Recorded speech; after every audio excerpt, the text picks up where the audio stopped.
It's a cold and frosty morning, but we have orders to pack. Let's go.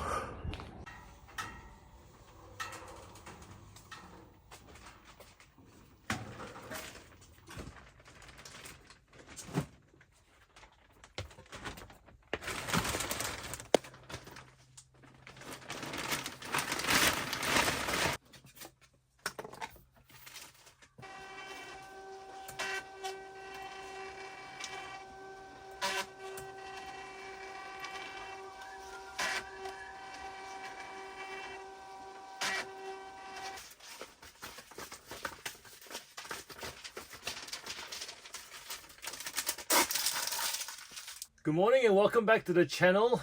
If this is the first time we're meeting, my name is John. I'm a full-time eBay seller based in Melbourne, Australia. This is a what sold video. So if the algorithms recommended this video to you to consider, there's a good chance you're either looking for a side hustle, you already sell on eBay, or do some sort of reselling, flipping activity to make a little bit of money on the side, or as a full-time capacity. I do this full-time. This is my full-time living. I source items from thrift stores. I go to flea markets. I go to op shops.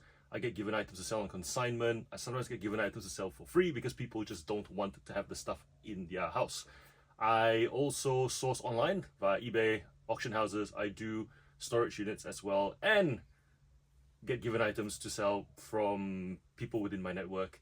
Other resellers who may pick up items that they don't want to sell, they may sell it to me to then sell for a profit because they don't enjoy dealing with those categories. We're all on this journey. It's a very wide spectrum of people who flip online to make a profit.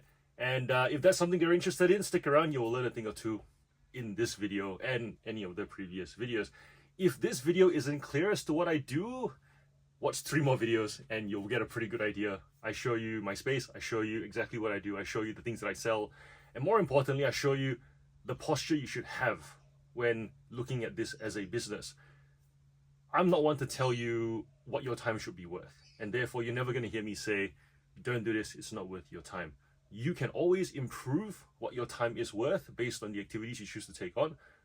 But ultimately, if you enjoy selling things that may not be considered high value, but you enjoy the category, similar to the person who enjoys making jewelry or making craft items to sell at the flea market, or the person who enjoys making coffee in a small stand, if it's an activity you enjoy, it makes you money on the side, and for your circumstance provides a means for you to, cover your bills and have some nice things along the way, that is fine, that is great, that is meaningful. So that's my posture on this channel. I'll show you some items that we've sold over the weekend. We've had a really good weekend actually, but I don't want the focus to be on the numbers. If you take anything from my videos, it's activity. That's all I really want you to take away. I don't want you to focus on whether you can find the items that I sell or not, because that will vary depending on where you are. I also don't want you to focus on needing to sell the items that I sell in order to have the activity that I have. And the reason is because it may be a category that, whilst it's profitable and attractive, you don't understand. Or a category that you understand is profitable, but you just don't like dealing with it. As a reseller full-time, I've been on YouTube now for, I feel like it's coming to 3 years now. And I've been selling stuff since I was a little kid, from Pokemon cards in high school, to jerseys, to mobile tech, to laptops, to sneakers. I've done it all. And I arrived where I arrived because in this season of life, when I've got little kids, toys are a thing. It enables me to sell an item that my kids can see, that they understand. And when daddy goes to work, it's not daddy doing something away from us. It's daddy doing something that we understand. If we want to come and be part of it, we can. And who knows, in a future season of life, I may no longer be a toy seller. I may sell something else if I find that that's a category that fits in with our season more meaningfully. The takeaway should be activity. That's my point. Why is that? Because if you are somebody who doesn't know where to start, and I see comments from viewers saying, I'm just watching, looking to get inspired. I don't know when I'll get started, but I'm hoping I'll get started soon. That's okay. I want you to get started. I want you to know that you can have activity. Maybe you pick up an item and you sell it for profit, and it's not the amount of profit that you think is good by objective standards. Guess what? You made a profit. That's a great starting point. And from that point on, find another item and make a profit. Maybe you make a loss. That's also okay. You learned how to sell an item. Increasing your reps, getting activity will then allow you to refine as you go along. If you feel like you have to get to a certain number of profit before you even get started, that's too overwhelming, and a lot of us just don't start. or we think that it's not worth doing. Thankfully with eBay, you can sell an item and only pay fees when you sell the item, which means you literally can take the item by item, step-by-step approach, which is a really forgiving thing when you think about it. Obviously, if you go out and buy a big bulk lot to get started, a big bulk lot of clothing, a big bulk lot of toys, vintage things, media, if you try and cut corners and don't do the step-by-step, you will feel the pressure. Quite simply, if you invest money that you don't have, or money that you really should not be letting go so easily into a big box of 1,000 DVDs or 10,000 trading cards, because you think you'll enjoy the process, because you think that that's a great way to get started, but you don't know if you like the category, if you don't know how you're going to make the money, you don't know if you enjoy the listing process. There's so much nuance to what we do, and a lot of it is actually us doing the work as well, from sorting the items to listing the items to researching the items. You may find that along the way, if you've never done this before, you enjoy looking through the inventory. That's usually the best part. Most people enjoy shopping for the inventory. Then they get to processing the inventory, and then they realize they don't enjoy processing it as much. I'll give you an example. I used to sell trading cards, but I did not enjoy the unboxing process. I did not enjoy the, I don't want to say anxiety, but it was very much an anxious process of having to make sure that every card didn't get damaged as I was sorting through it. I wore gloves. And once I wore gloves, I lost the sensory element of the process, and that just made it numb for me. I realized that when I deal with my inventory, I like touching it. I like feeling the metal. It sends a message to me that this is a good item versus a bad item. And so if I have to deal with any inventory that involves me wearing gloves, I lose joy in that process, and I no longer want to touch that category. But can you imagine if I had bought 20,000 units of something only to then feel numb after about 10? I no longer want to do it again. And it's just a matter of how can I move it along as quickly as possible and never see it again. I don't want that for you, which is why the step-by-step thing is so important. Another thing is, if you enjoy the buying and you enjoy the sorting and the processing, when it comes time to listing, you may find that you don't enjoy being at a computer researching items. And very quickly, before you even launch your category, you start looking for listing tools, AI tools, because you think that will help you bypass that process of learning to research. You have to learn to research first. Maybe you're not a good touch typer. I would recommend learning how to touch type, because it is speed. If you can't touch type, you will list slower. And if you list slower, you're going to find that it's the thing that drags your momentum down. That is still relevant and important in an age where we keep looking for online tools and AI tools. They have a place, and I'm definitely looking into them. I'm definitely looking into tools that will help me make my listing process faster. But that is to increase the speed on top of already touch typing, enjoying the sensory part of processing, and choosing categories that I also enjoy shopping for. And I think the last thing is packing. If it's an item that you don't enjoy packing and you don't know that, and here's the thing, most people, if you ask them, do you enjoy the process of moving house? They'll say no. Because most people don't like the process of having to put everything you have into a box, and whether you do it safely, whether you do it properly, whether you maximize the space. There's a lot of thought that goes into it that we don't give until the time comes. And so if you want to start out and you're feeling, and you don't know whether you'll like packing an item or not, the step-by-step thing helps you to really triage and be like, I don't like packing glass stuff. I was able to do it properly, I was able to do it safely, but that whole time I just felt like I was walking on eggshells, I was breathing shallow, I didn't enjoy it. It might be something like, I don't enjoy doing large bulky items because I just don't have access to big boxes, I don't know where to find them. Which is great, make a note of it. Maybe you'll find boxes down the line and you can pick up that category again. The step-by-step thing is very important. I know this is long-winded, but it's important, and that's what you'll get from this channel. You'll get the long version from me, and if that helps you have assurance and have, I guess, that comfort to get started and take that first step, that's really all I'm after for you. Today is a what sold video, so we're going to go through what we've sold. I'm going to go pick the orders. We've already done the labels. We did $2,000 in sales this weekend. $2,000, whenever I say in sales, I don't mean top-line revenue. I don't ever count the postage because that number doesn't mean anything to me. $2,000 in actual item price. So item price, not including postage, $2,000 in total. I'll grab the items and I'll talk you through the story of how those items came into my possession and also why I think they've sold to my buyers, some of which are regulars.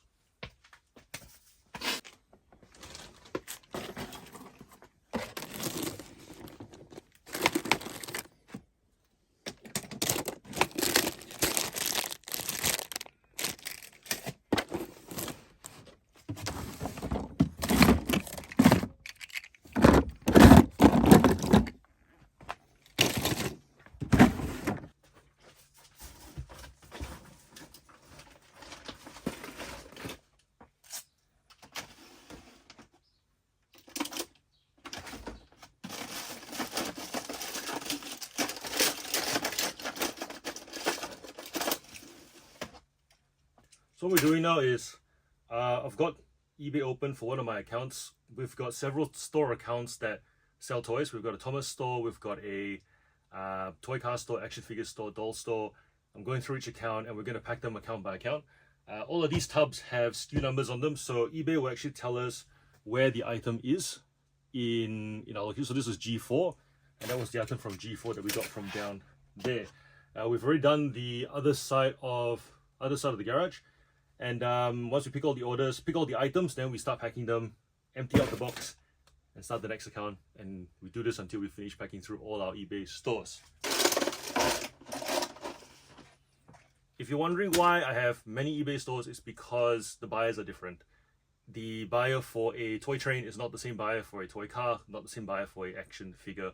You can do things any way you want, really. The way I like it is I have the certainty that I will sell items to buyers who are repeat buyers and know, I suppose, why they are continuing to buy from my store if I have the frame of individual stores. So by that I mean, if I know that certain buyers like buying Blaze trucks and they come back for more Blaze trucks, I will recognize that, as opposed to having an everything store where on certain days I may want to buy sneakers because I have that knowledge, or I may want to buy cards because I have that knowledge, or want to buy toy cars because I have that knowledge. If I chuck it onto the same store, I don't have a guarantee that those buyers will come back. And the reason being is because they don't have I haven't set them up to expect me to replenish for their interest. Therefore, the incentive to save my store is low. The incentive to be curious about my store is low. Whenever I message them saying, hey, would you like to buy more? If I send them a coupon, if my store is John's stuff, things I find. If I name my store, things I see, amazing treasures, and I've got a buyer that's looking to build a collection of a certain toy car or a certain toy train, me sending them an email coupon isn't going to make them want to click as much as if they were, say, a treasure hunter. So there are people who like getting coupons there are people who like shopping on eBay, hoping to see what treasures they can find, in which case if I am the treasure hunter and I send them a coupon, they may be curious.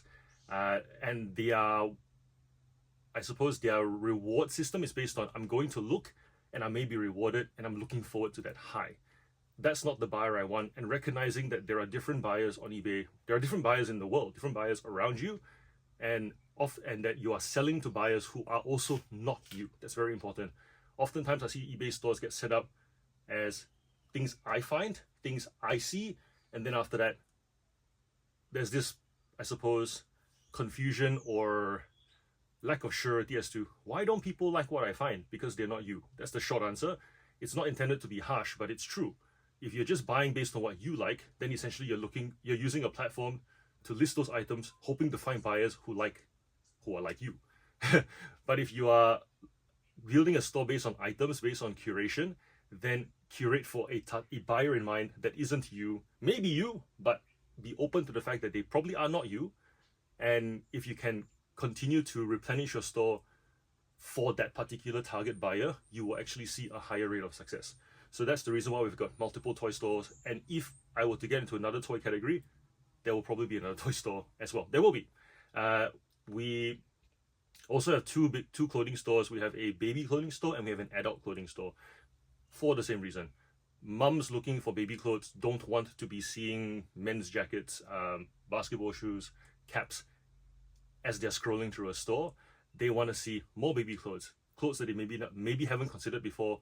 They want to search by size and then see all the things that may be of relevance to them.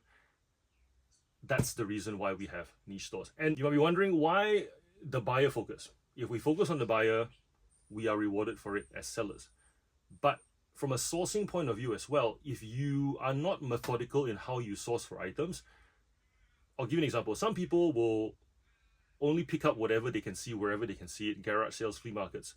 And over time, they build up a volume of inventory, but there is no like specific splits of 20% of toys, or 10% of media and 30% of electronics. Real businesses have those splits and they are very strict on them, in the sense that if you go to Target and you look at the shelves, there's a certain percentage of them that are toys, a certain percentage of electronics, because they want to cater to a particular buyer demographic generally, but at the same time they also want the experience to be more or less funneled a certain way. There's an influence that they hope to have from the choice of layout and how much of a certain category they put in their store. So if you have niche stores, it actually helps you to firstly not have to track so much, because the tracking is boring. I don't like tracking things. So if I had to go clipboard how many items I have in each category, that would drive me nuts and it would make me bored. Similar to wearing gloves to sort trading cards. I like knowing that if I'm sourcing and it goes into a bucket, from that point on, it's done its job. So for example, if I look at my total listings of Thomas trains and I notice that in the wooden range is going a little bit down, I just go source some Thomas trains, check into the store. But I'm looking for it because I've noticed, right? I've got a store that tells me I've noticed that the numbers have gone down. I've noticed that I'm not getting as many repeat buying in a particular subcategory of that store. But that all becomes a really blur and not clear if it's just a general big toy store with, say, 8,000 listings. We have more than 10,000 toy listings. I've always thought to myself, if I combine them all into the same store, I'd probably end up it'd be like having 3 children, feeding 2 of them regularly and just forgetting about the third one. That's how my brain is wired. It's important to, and yes, down the line, I may be able to hire someone who can manage that for me, who their skill set is inventory. That's not my strength. My strength is finding things, selling it, researching it, knowing how to sell. So I'm definitely the guy at the front. If we were talking car dealerships, I'm the guy selling the car. I will never want to manage the team of salespeople, because that's someone else can be the manager, give me the uncapped commissions, I want to sell. So knowing how you're wired as well, setting up your business to suit that for the season that you're in, and know that as your own boss, you can change it at any time as well down the line when it suits. So that's the niche store logic. These are the trains that we have sold. I'll talk you guys through what they are. Okay.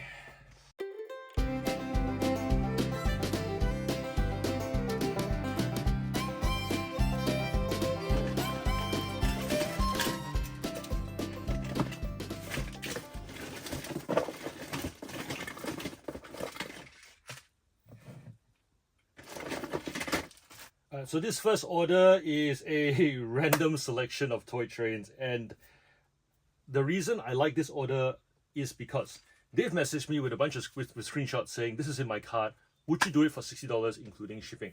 Which is roughly like a 35% discount. Usually I go between 20 and 25% off, depending on whether I want to move the item or not. But I like it when I see randomness, and the reason why is because if somebody buys a random selection of trains, firstly it tells me that they have a wide selection. I'll give you an example. This is from the Trackmaster range. It has a hook. This is from the Trackmaster range. It also has a hook. But this is from the motorized Trackmaster range. If you're wondering why is it so much bigger than this one, this is from the push-along range. So essentially, you wouldn't carry this in your purse for your kid to play with at a cafe. This one you would. 2 ranges within a range.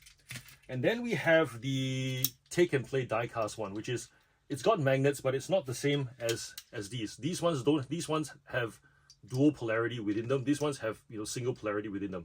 And this one, the gauge is also narrower, so the wheels they don't fit on the same track. Which means now they've got 3 different ranges of trains, plus the wooden. So these ones obviously they go together, like so. Or they are just starting out building their collection and they are just kind of wanting characters. They don't really know. They've kind of gone through my store because it's a niche store. They've gone through it going, this is interesting, this is interesting, this is interesting. I reckon my kid will like this, my grandkid will like this. I don't know the story yet, but we have that conversation because when they message me, I message back going, yes, not a problem. Or I might negotiate, might suggest some other additions, might ask the question as to what kind of range they have, yes or no. Have you considered this or that? I'm a fan of talking to buyers on eBay, and the reason being is because talking doesn't happen by default in online shopping. You're primed to purchase it, have it delivered, no conversation. And oftentimes the only conversation that comes is from the buyer to the seller after purchase that they're not happy.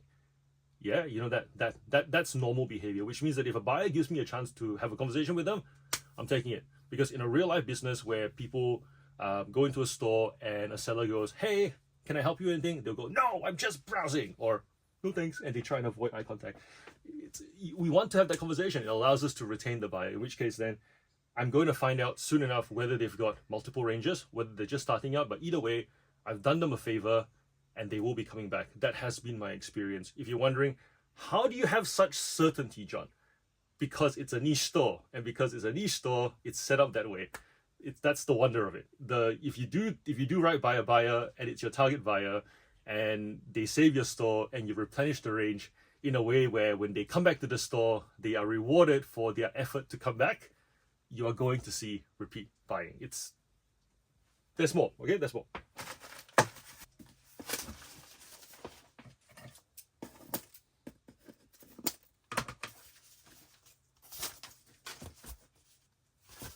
If you're wondering in terms of packaging, how we go about it, we use MyPost Business. We're on a band 5 discount, which means we've got the highest volume for small businesses that allows us to essentially, if we're shipping extra small satchels, the retail I think is like $9. We can pay $5.60 if it's within the same capital city, and then obviously the discounts get less the more regional the items are, the more regional the destination of the order. Get yourself a MyPost Business account. It's very easy to set up. Start building your volume. That way, even if you're not a serious business, if you start building that volume, eventually get used to the workflow, get used to how to get your labels done. Get a label printer. It's really cheap. You can get them for like $150. Don't bother with the branded stuff. Just get the no brand one and you'll do the job. This one I bought this one and I bought a spare because I didn't think it would last that long, given that it's a no brand one that I paid $150 for. This one is the original and it's 3 years old. So it's like they say, it comes out of the same factory, just gets rebranded differently, gets given a different casing. If you treat it with care, don't knock it around, put it in a stable place, in a place that doesn't have overly, like no moisture, you'll be fine. So get used to the process of printing labels, using the system that is the MyPost Business platform if you're thinking of being a regular seller. And the same goes to you if you're not in Australia and you have some sort of local post platform that gives you a discount for volume shipping. Get used to that. The amount of time you save not having to go to the post office to do your labels there, and the amount of time you can save by once you've established a relationship with your local post office. You start by going there, you then print your labels at home, you start lodging them. If they start seeing that you are not taking up their queue time by doing labels in store and you're doing it at home because you have a label printer, they will notice you because you'll stand out. Most people go to the post office, if they line up to lodge parcels, they're doing labels there, which means that if you're not doing labels there, they'll notice you. Eventually, you'll get a post office in your local area because usually there are a few that you can get to. I can get to like 5 with the same amount of effort. You'll get some who will suggest that you do labels through them, and then they'll give you the rate directly. You might get some who will who will suggest you lodge with them exclusively. They'll give you a discount on the stationery, like the boxes and the packages. Some might even let you order it ahead of time, and you pay only when you pick up. You'll get different pitches of how they can retain your business. You'll eventually work your way up to postmasters offering to pick up your parcels for free, which is what I've got. Out of the 5 that I can reach, one of them said, I'll pick up the parcels from your house for free. The second one that I now do business with said, I'll do it for you, but only after the first one. He noticed the first one was doing it, and he was gracious enough. He didn't force the issue, didn't try and outpitch the first person, just kind of went, that's cool, let me know. And he was patient. And the fact that he was patient made him look better than person number 3 that I can reach. Person number 3 tried to weasel me out of that first one that I was already doing business with. I said, hey, I like the person that I'm dealing with. So imagine A, B, and C. I like dealing with A. A asked first. B offered the same thing, willing to wait. C tried to weasel me out of A. And because I don't like dealing with weasels, I just said no. And then once A sold their post office, I went back with B. So B literally waited for 2 years, which is like super, super cool. But we've got a great relationship. And they've actually managed to go above and beyond what the first person did. So I used to have to ask for postage bags to be given to me. They just drop it off, which means like they more or less tracking the fact that they've given me like 20 bags, those big parcel bags that I put my post in. I don't have to ask for it. Like I just get given a new bag of bags when like 5 bags before I need it, which means there's probably going to be an excess of bags. But the point being is, there's always ways to do it better. So if you build your relationship with the post office and you're reducing their work but increasing the amount of parcels they can lodge, that's always going to work in your favor in the long run. So keep an eye out for that opportunity as well. When I buy stationery from this current one, person number 2, he always throws in extra, which is really, really cute. It's like I'll buy like 200 say extra small satchels, and then when the when his delivery guy drops off the 200 that they've bought, I pay him only when they come. He'll then hand me like another 20 and go like, thank you for your support. This is so unnecessary. But the point is, even like the 20 satchels that I get given, it's like, I don't know, $5, cost $5. It's such a cheap way to make a person happy. But here I am talking about it, and he's done a great job with that. So it doesn't have to be an expensive gesture, but it's something that enables, he's got me, the buyer, in mind. Those are the kinds of people that I like dealing with, and we talk about that on the channel a lot too. Have your buyer in mind. Yes. I have a tendency to ramble. There's lots of thoughts. That's what these videos are. It's essentially what I sold, thoughts that are on my mind, and if they happen to link into what we're doing, then you'll come out and you'll get to hear about it, and hopefully it's of value to you. I've also got ADHD, which means I take meds. With the medication, I still talk, but it's less random, I guess. In any case, I appreciate you being here, spending the time with me, packing, having a chat about selling stuff online. I hope that this helps you. I hope that you are also making progress where you are. I hope that this content isn't a waste of your time. I know it's not a waste of everyone's time. I definitely have a solid following on this channel that I really appreciate. Those of you who are channel members who essentially say, this is so useful, I want to support it at $3 a month and $10 a month. I appreciate you guys so much. And those of you who are like, I like what this channel stands for and its posture and its culture. I'm also going to join the Meaningful Hustle community, which is on Discord, that is free to join, and meet other resellers there.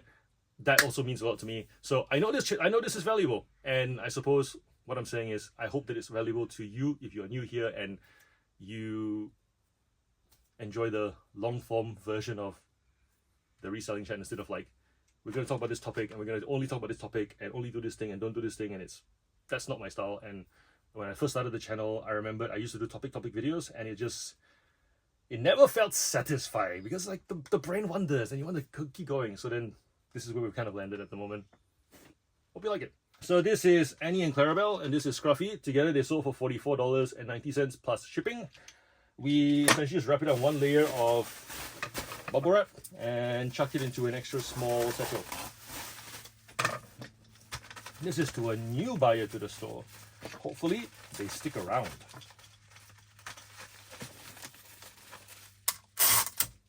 In terms of pricing for shipping, I do it flat rate. So I price depending on the store, it will be between $10 and $12 flat. And then there is a incremental additional postage for additional items that they buy. So that way, if they buy like 10 items, it ends up going to the medium tier. And then for international, same, I add, I think 5% for 5% of shipping for each additional item that they buy. And then for international, it's 8%. And usually it works out in my favor profit-wise. So for example, this one, they've bought three trains, but it's 2 listings. The shipping that they ended up paying was $12.55. But because it's going to another suburb in Melbourne, the shipping only cost me $6. So therefore, I'm making profit on the shipping. I'm making profit, and that covers the fee on the sale, because eBay takes a fee off the item and also the shipping. That's not a deal breaker. I know some people, when they first start selling on eBay, they go, that's not fair. You know, it's just the shipping. Yeah, wait till you find out that they take a fee on the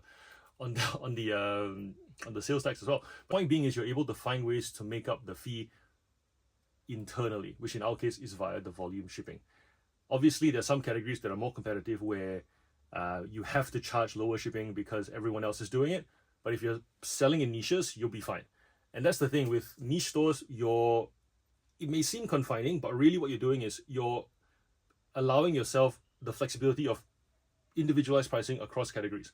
I'll give you an example where if you are selling everything in everything stores, you have an everything store and you sell books that are usually free shipping, trading cards usually free shipping, comic books when we used to sell them was free shipping. Then you've got toys that you're charging the buyer shipping on the item. Then you've got washing machines. It's combined shipping is weird for that one. If someone wants to buy multiple items, they can't, or they can, but it's just messy and they have to request an invoice and it's not the experience that they may like. It's a lot of resistance. But if you just have a comic book store, free shipping, that's it. And then you have 2 toy stores. One of them you have combined shipping, but your shipping rates start a lot higher because you know that for that category of toy, like action figures, our action figure store is the $12 flat rate, whereas our toy cars is the $10 flat rate. Because with toy cars, way less shipping involved, way less effort involved. With action figures, a lot more. Usually we send it in a box, so therefore those rates reflect that. It gives you more flexibility, even though you're confining, if that makes sense. Yeah, makes sense.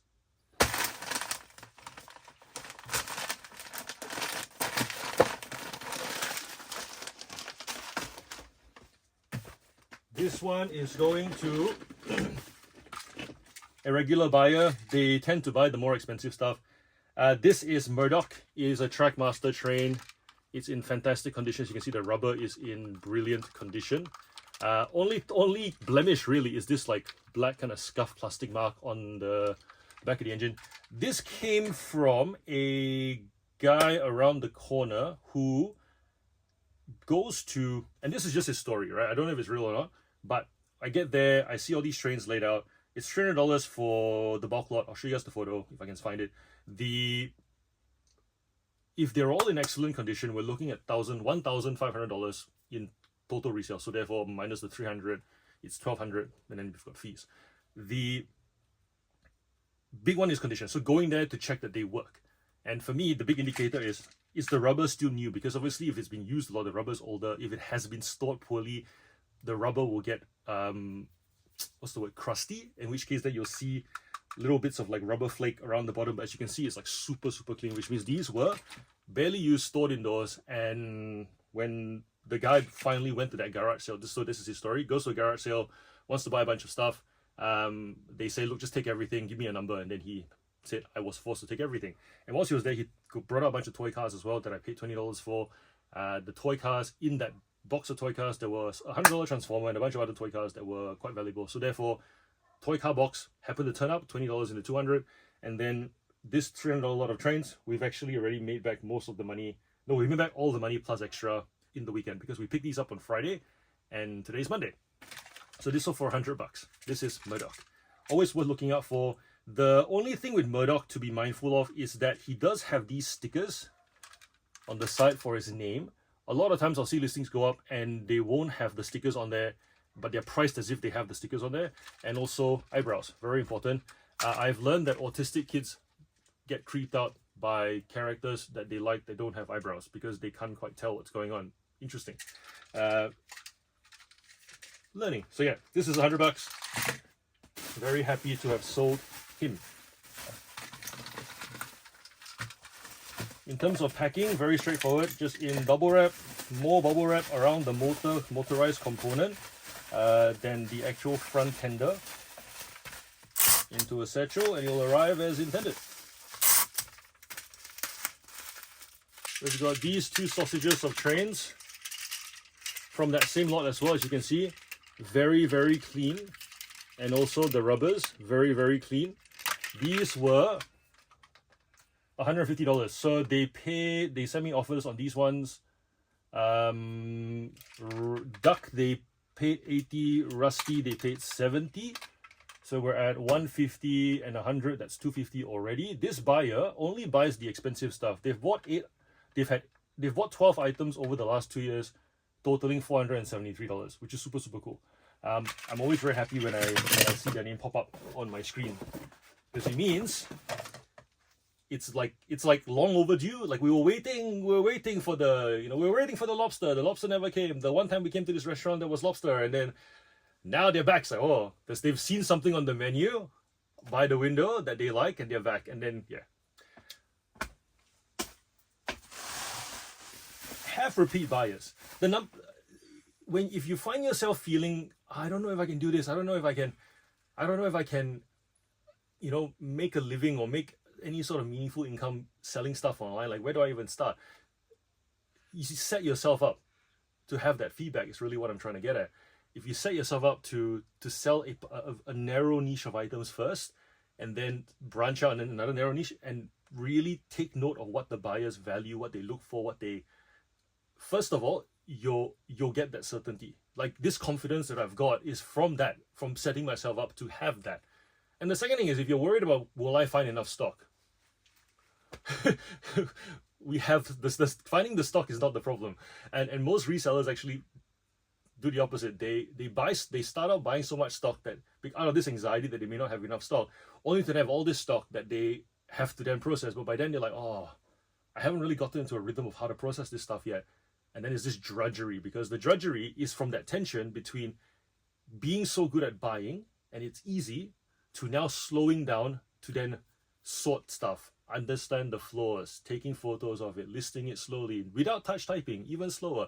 That tension can be really unbearable, especially if you struggle to emotionally regulate. I see it with my kids all the time, where they'll come home and it's like daddy, daddy, daddy, daddy, and they just sort of rattle out all these thoughts. But then the moment they have to slow down and write and read, it's just this.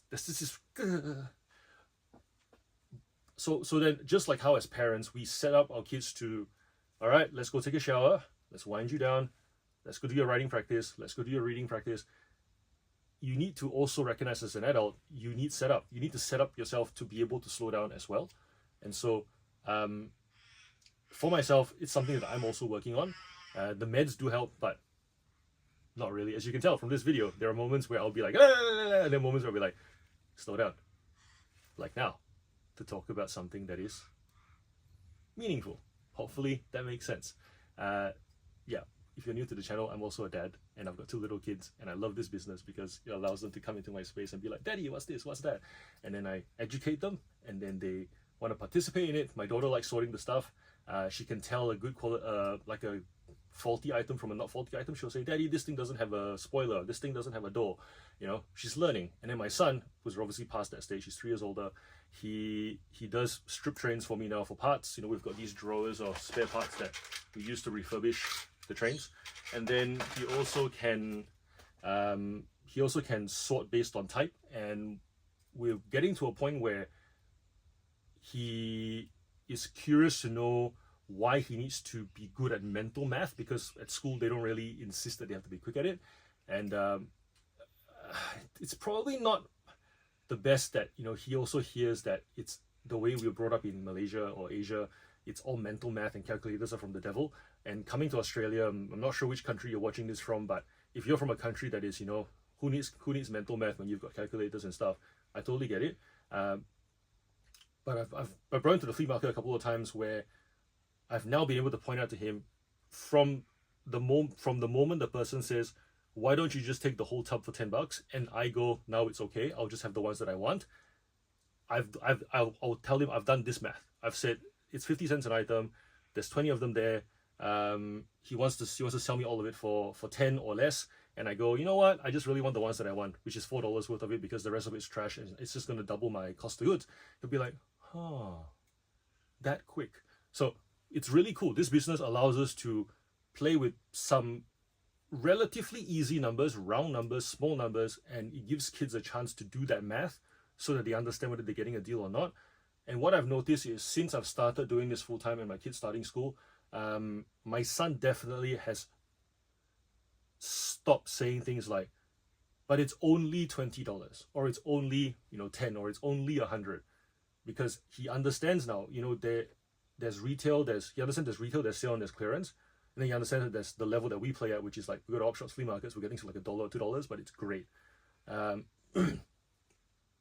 We picked up a Fortnite Nerf gun for $5, one of the motorized ones that he was looking at in the shop for $100, and he goes, but it's $100, it's only $100. There was a time when he was like, it's only $100. Now he goes, $5, happy to wait.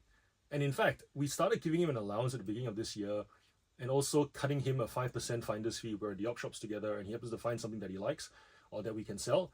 If he wants to play with it and I sell it, he still gets that 5%. If he pays for it with his allowance and I sell it, he gets to get 50% of the profit because of a consignment split. And then it's made him slow down to the point where when he got his black belt in Taekwondo, and he wanted to, and we promised him we'd get him a Nintendo Switch. That Nintendo Switch came 2 months after he got the black belt, which is unheard of, because if you think of a 9-year-old who is promised a reward, he works hard for the reward, and when it comes time for the reward, he wants the reward. I remember when I was 9, I'm like, it better be here, it better be now, I better go. I'd be pestering to go to the shopping center to go buy that pair of shoes that I was promised if I got my A's. And the fact that because he understands value, we will be on Facebook Marketplace every other night looking for deals. He would recognize that certain listings have been sitting for a while, and then when we did find a deal, let's go. But then the deal would fall through because, as you guys know, those of you who are selling the gaming category, deals fall through, people offer more money, and I even tried to go so far as to say, hey, why don't we buy packages that actually have the console and games that we can sell so that you can have more money to then buy the games that you actually want or accessories that you want. Knowing my son, he likes things with lights. He likes, he likes more controls so he can play with his friends. And most of the packages that were a good deal usually came with 2 controllers, maybe like 3 or 4 games. We ended up after church on the Sunday. We went straight to the Greensboro, which is like about 45 minutes north of where our church was. And we picked up this console. It had Super Smash Brothers, which is what he wanted. It didn't have Mario Kart, which I said was okay. And then it had Super Mario 3D All-Stars, which is like a discontinued game that sells for $100 on eBay. I said, we're going to buy this one because we're going to sell the 3D All-Stars. And he's like, but I want to try it. I said, okay, it's your reward. You can try it. And then he tried it. He goes, nah, no, not really my kind of game. I really just wanted Super Smash and Mario Kart. So we sold the 3D All-Stars, got him extra controllers on Marketplace. We got him Mario Kart as well. And just to watch that to watch a 9-year-old be patient because he understands he's getting a good deal, that's been super worthwhile. Super worthwhile. So yeah, that's very much what I'm about with this channel. And if you're a dad or a mom and you're watching this and you're going, how do I'm going to slow down for this one. How do I get into a business when I feel like I'm not already spending enough time with my kids? Like this phrase, mum guilt or dad guilt. Let me assure you that if you want to spend the time with your kids and you are willing to slow down with your kids, you will find ways to incorporate them into your business. I have no doubt about it. The fact is, and this is coming from someone who I grew up with a dad who was an executive banker and a mum who was a director of like accounts in government. When we run our own businesses, we're not in institutions, we're not in big complex infrastructures that our kids have no place to be in. I used to walk through my dad's office and have no idea what they did. All I knew was that people are here working. And then when I was old enough, I was told, go do that too. And that just didn't make sense to me. But hey, I was getting paid, so I suppose I'd figure it out.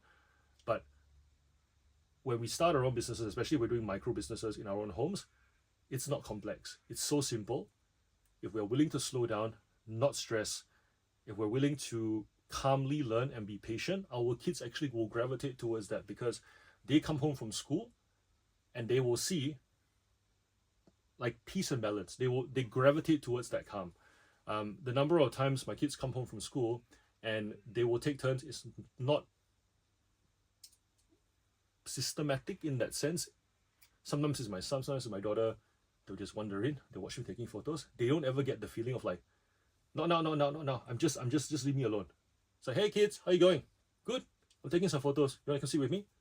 Do you wanna come and Malaysian accent's coming out. Do you wanna sort some stuff with me? You can. Daddy, what's this toy? Yeah, you can play with that. Just be careful with that one. That one's a little bit fragile. Okay.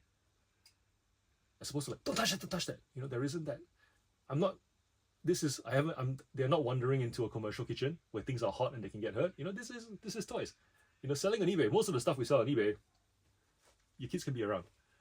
So if you're wondering, like, is this gonna take away from them? Only if you let it, if you're not aware of it. And I'm very much a testament that I gave up finance. I was in finance. I made a lot more money in finance than I do here. But this allows me to make my full-time living as part of a joint income situation in our home. We have a mortgage. We have 2 kids who go to private school. And it allows me to be calm, slow down. When they come home, they feel welcome. And my wife sees that. When people ask, like, why, like, was this the better choice? I'm like, she goes, yes. Because we get to have a relationship with our kids. And we get to spend time with each other more. But only if you let it and are willing to slow down. That's my take on it. That's my experience with it. All right, let's pack this one. And ooh, I should do more videos because clearly today we have a lot to talk about that I was not expecting to.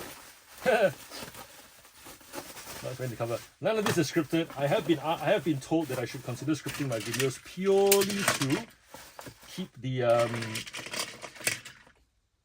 keep the content concise. Let me know if that's something that you'd like me to consider trying. It's not going to be a case of like once I start scripting, it will always be scripted. I do like this kind of banter back and forth, have a chat while we're working together. Well, whilst you're working and I'm kind of working. But let me know if you reckon some scripted content where it's concise, it's to the point, and it doesn't just wander off the rails. If you'd like me to try that, I've been told that firstly, because scripting requires writing requires slowing down, and slowing down is good for the brain. Good. I don't mind working on that. I see the benefits of it. I'm doing that with my kids at the moment. And also, yeah, just catering to a wider audience, I suppose. So for those of you who see these videos and go like, wow, it's an hour or so long, don't really want that. I kind of want a takeaway that is like 20 minutes long. That's what the scripting will be for. Let me know and we'll pick up that skill.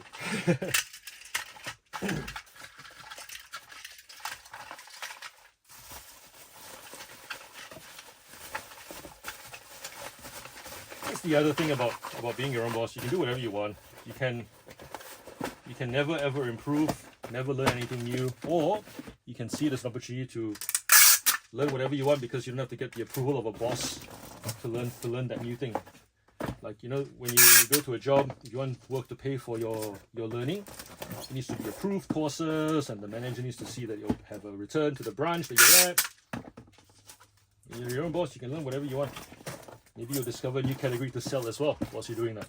Who knows? Who knows? This one's also to another repeat buyer. This buyer actually has bought so much from us over the last 2 years. 31 orders, 46 items, $1,300.58. They only want the quality items too. Whenever I pick up a good collection of items where it's like smooth and clean, they pounce on it. So this is from that $300 lot as well. This one was $84, and then so 84. We're sitting on 250, 84. Yeah, that's the 300-ish back already.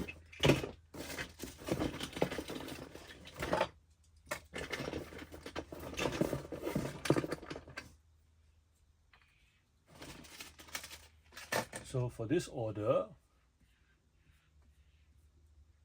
we have Angry Face Thomas train with the white running board, very clean bottom, $84. We have, this is, I'll put a screenshot because it's kind of hard to assemble, but this is a green diesel. It comes with like diesel barrels. It's from a scene where Thomas comes to the rescue. It came with a DVD. So if you have this in box, brand new in box, and you see them in the store in like the DVD section that comes with the Thomas train, pick them up. Any ton of like toy DVD combination for Thomas goes for a lot of money. This one sold for $70, but if we had the DVD and everything together, we can get up to $300 for it, which is insane for a single train and a DVD, considering that DVDs are, you know, getting phased out, I guess. They're like this old thing. She also bought this $24 train. This one is a surprise Thomas. This one comes with came with a playset, but also came with a like a jet engine. So you imagine a jet engine in the back with a button you can press. It makes a whooshing sound like a rocket, and he goes like, whoa! So that's what this one is. Surprise face. We've also got these Ertl trains.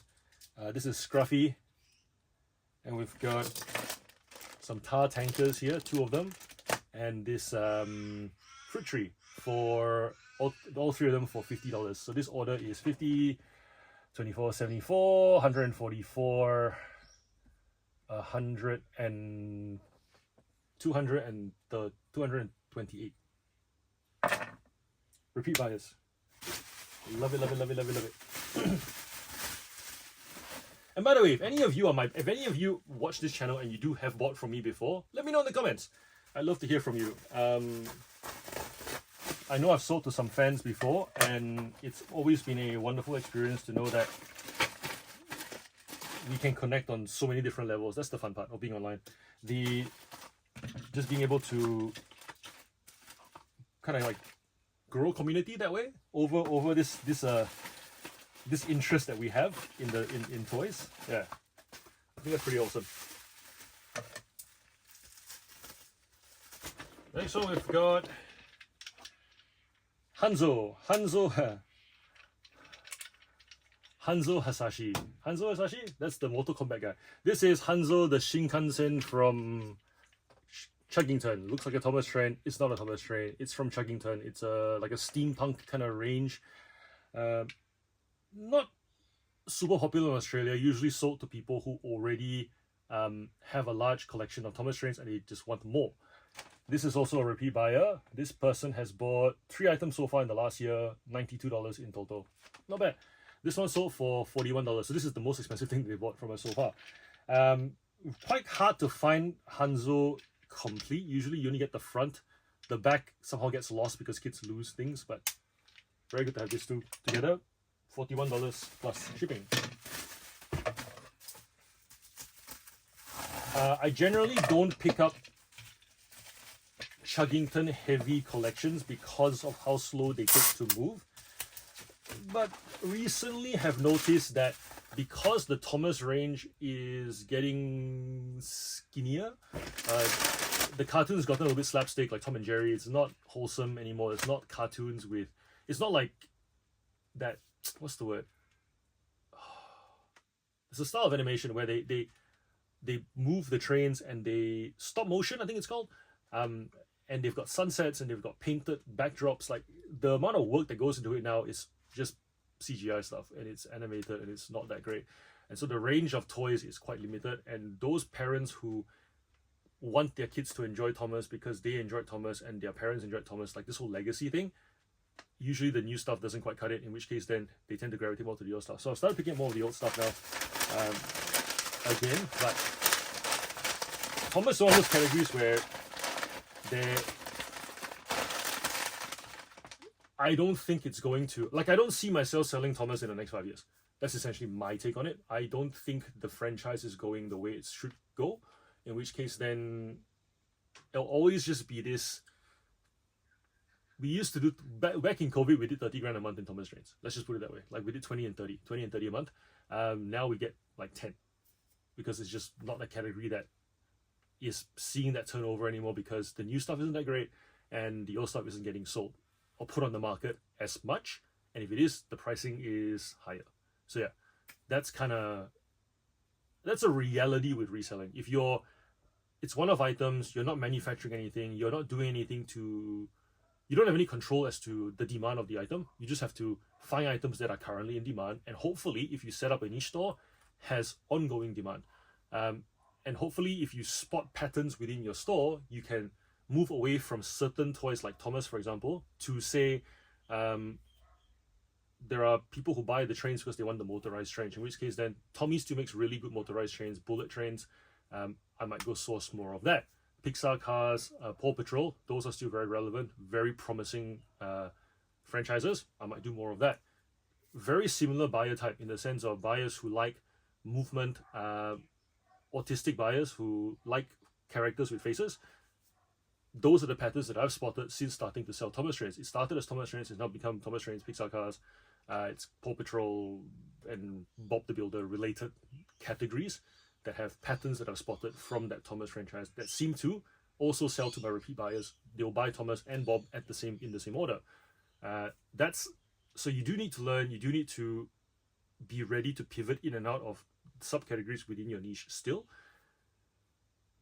That's just the reality of just, well, any business, not just reselling. So that is the one thing we don't have any control over. We can't really stoke the flame of demand the way you would if you actually manufacture the product and you could pivot it to like, say if you white label the product, or if you manufacture the product in China or wherever it is that you do, and you realize that people are gravitating towards a particular feature in that product category, you can then go to your manufacturer and say, I want that feature, let me know how much it's going to cost, and you can join that trend. As resellers, we don't have that power. So that is the one weakness of our business. Very obvious weakness. And getting something I'm learning from my pastor, which is really, really cool, where he says, when people get older, they start to not care about what other people think. They start to not care for trying to have control over everything. But they do it in one of two ways. They either get bitter or they get better. And I love that, because if you're somebody who gets into this reselling game, you've lasted for 10 years, 20 years, whatever it might be, and some bitter people do find their ways into my comments, and I welcome those comments, because it opens a conversation where they go, I've been selling for 20 odd years and I'm not, and eBay just keeps getting worse and worse. They'll keep stealing and they'll keep, increasing their fees. That's bitter. There are many people who also sell for 20 plus years who have gotten better. If this category isn't worth selling anymore on eBay for you, in capital block letters, underline for you, pivot into something that is better for capital block letter, underline you. Get better, not bitter. Love that. Because most of us, when we leave our jobs, start our businesses, there's this like, I want better. And then we get better for a bit, but then over time kind of does the bitter thing without us realizing. I've met resellers who have this kind of like, if I share what I know, I'm going to lose. Like this mentality of, if others win, then I'm losing. The world, that's a very small worldview, right? But that happens over time as well, without you realizing. You may sell stuff and you might find that the stock that you're picking up is not as good, or maybe you're not able to find as much good stock for you, block letter capital for, underline for you. You could say that it's the market. You could investigate, you could widen your search radius, or you could go, there's more competition, I'm going to keep it all to myself, I'm going to, and bitter happens because of that. Better happens from widening your radius, widening your knowledge, selling in different categories, realizing that you can do all of that. Not wanting to change leads to bitter. I've just told you, we used to do 20, 30K a month in Thomas Trends, now it's closer to 10, but still, we still make a full-time living. We've branched out into other categories. We still fulfill it on this bench. The only thing that has been a bit outside of that is taking photos upstairs of clothing and storing in those pig bins. But if we had just stuck with toys, all of this infrastructure still meets that need on this pig bench against that wall where we take photos. Storing them in these tubs. These tubs used to just be Thomas only. Now I can pull out a tub and not even find a Thomas string. Like these are cars, that's a transformer, that's a mini Spider-Man. Oh, random Chuggington. There you go. So get better, not bitter. You'll figure it out, because you'll feel it when you start getting that bitter feeling. You start feeling the need to kind of like you feel it. And if you're honest with yourself, don't have to be honest with me. Don't have to tell anybody else about it. If you're honest with yourself, you don't like it, because it's a feeling of stuck. That's that feeling of I'm in a corner and I don't like that I'm in a corner. No one likes to be in the corner. So just my 2 cents on that.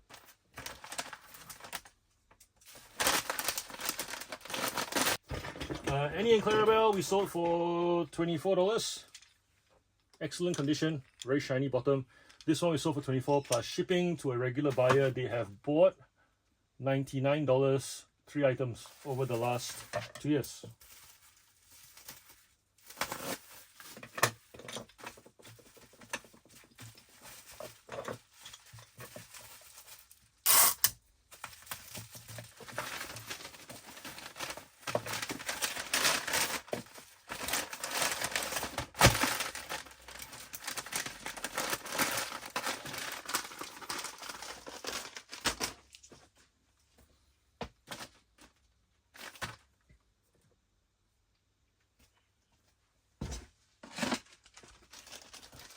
Gordon Take and Play train. This one is $10 plus shipping.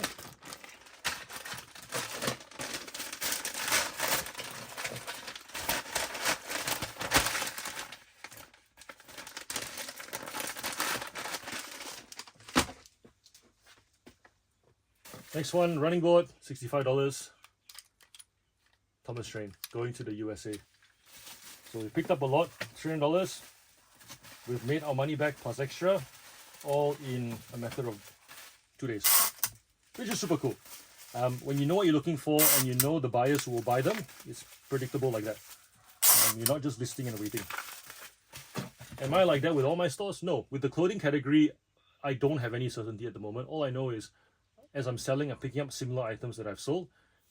If you watch some of the previous What Sold videos, the clothing section, you will find that I'll have some really high-end items and I have some basic $10 t-shirts. Still figuring it out. More so because the category is so wide and I haven't quite worked out where I want to sit in the clothing store just yet. Since the start, it's gravitated from good labels to licensed things like, Fortnite t-shirts and stuff, sports jerseys that I know. And I've definitely gone more towards women's clothing because I quite enjoy that sensory element of women's clothing. The fabrics are nice to touch. You can tell a good from a bad item based on the weight, based on the way how good the stitching is, things like that. The shine of the buttons, the quality of the buttons, the way the buttons are attached to the garment, all those things, right? So for me, definitely seen a shift over the last year doing clothing properly. But I think we're like 1,200 clothing items listed at the moment, but I still don't have this kind of level of certainty because it's a much bigger category, much wider market as well. The good thing though is that when it's a much wider market, there is the randomness of selling something, because if you throw in a line into a big sea full of fish, you're bound to catch something. Which one are you going to catch for your bait? No idea. That's kind of where I'm at with that. It's like, do I know which bait catches what fish? Not yet. This one, I know exactly which bait catches what fish in a tiny pond. So that's really the comparison here.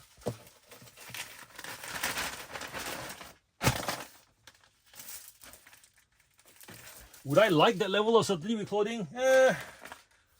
Happy to wait. I'm not like, I don't feel this urgent need to know, if that makes sense, because we've got the other categories that are already providing our full-time income, which actually is a really nice time to answer the question that Kylie asked. I think Kylie asked the question in one of the previous videos in the comments where she goes, I'm looking to add, is it a good idea to add clothing to my reselling business if I want to increase profit to $6,000 a month to quit my full-time job?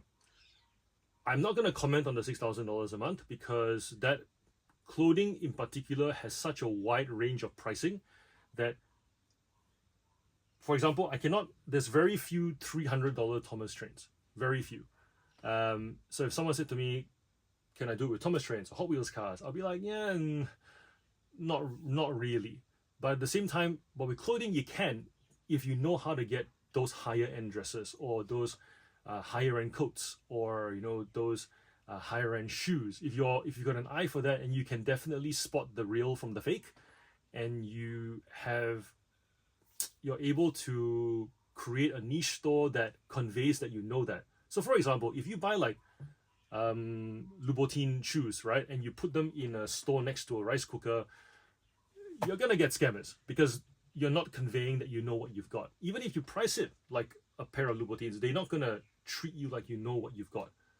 Conversely, if you put that in a shoe shop that has a bunch of other shoes in there, and even the cheaper shoes that you pick up, they are great quality shoes, and the photos show that you understand how leather should look under lighting, things like that. You take photos of the lining, you understand the materials, you take photos of the soles in a way that conveys that you know what the buyer is looking to see from those photographs. You may get a very different experience on your way to getting that extra however much you need to make that $6,000 of profit every month to quit your job. What I will comment on with clothing is that it does take up space. I don't know what you sell, Kylie. For me, what I've noticed is I've got 10,000 toy listings, 1,200 clothing listings. Clothing takes up space. And my main motivation when it comes to clothing is because it's the thing that I know that once I figure out how to process the clothing, I can then delegate to somebody else to sell. I can go brand, dress, size. If it's this size, this much. If like I can go Kukai dress, bodycon, and then start at $20. If it is a size 10, $30. If it is a size 6, $15. I can make a pretty basic like guide for how someone can process, like check the condition, and then go, if it's worth putting on eBay, condition check, condition test done. price based on that. And I might miss out on some extra money on certain items, but it's easy enough for them to kind of do. Whereas with toys, there's just way too much knowledge and variance in them for the average person to notice that I am not there yet. So part of the clothing thing is really to have something that I can then send off-site, because I don't want another category that takes up this space. Hot Wheels, Thomas Trains, action figures is enough for this space already. So that's kind of my motivation with the clothing, and just taking my knowledge on how to research items, how to list items, and how to source items, and fulfill them. I've been able to get the store to that $10,000 90-day total in about 6 months of focus work. But I don't know you as a person, and I don't know your selling capability as well. So therefore, I'm not going to comment on that. But I will say, in terms of potential, you're on the right track, because it does have that potential. Very much based on ASP as well. So if you average sale price, for those of you guys who don't know what that means, if you watch any videos and you hear the word ASP, average sale price. So if you have a higher ASP, you'll get there faster. Are you able to find those items in your area? Depends. Where I am, no. If I lived 30 kilometers closer to the city, yes. Every time I go into like Melbourne CBD and like 10 kilometers out of the city, I'm finding the expensive items. I also have to then pay up for the expensive items, but we're talking, instead of paying $2 to $10 for a dress that sells for between 20 and 50, we're talking paying 25 to 100 for dresses that may sell for between 200 to 500, right? As to how long they take to sell, the sell-through of those things really comes down to what you know. I've picked up really expensive Zimmerman before, where I paid $45 and I was hoping to sell it for $700. I've took a best offer of $500, but that was after like 6 months. If I needed that to sell quickly in 3 months, if I dropped it to 400 or 300, will the buyer think they're getting a deal, or will they think they're getting a fake? You know, there's nuances there that only you can comment on once you start selling in that category. So that's kind of where I'm at with my response to you as to whether clothing is a good category or not. But the main thing is space. If you don't have the space for it, if you don't have the space to photograph items with lights, and lights are important. Like I thought I could do it with just sunlight, you know, on the wall with 2 windows. How many people have 2 windows? Think about it. How many people actually have lighting, like a blank wall, and 2 windows on either side of a room? Very rare. Usually it's windows on one side, and you have to compensate with like either, most people have, if you have this wall, you have window, and then you have a ceiling light of some sort, which means that you don't have balanced light exposure. You still need space for a studio light of some sort. If you do a flat lay, similar situation, you can flat lay it on an angle, that still takes up a footprint of some sort where you maybe like a meter from the wall. So depending on how on your level of incline. So yeah, and then in terms of storage, we've got the 1,200 clothing items listed. They take up a third of the room at the moment because we've got other crap in there. But if we clear it out, I reckon we can do 3,000 items of clothing bagged and in pig bins in one bedroom. The full-time sellers that I follow, like Drew, for example, most of you guys will know Drew Trott. He, I think, has more than 10,000 items of clothing. Kiddo, I think, has like 8,000 or 9,000 items of clothing, or is it more than that now?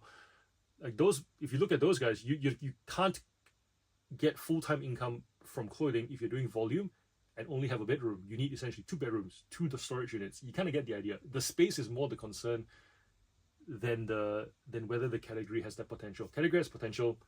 Do you have the space? And then also, then are you willing to put in that? Are you located to find the items that you can then build your knowledge to then make the profit? I hope this helps.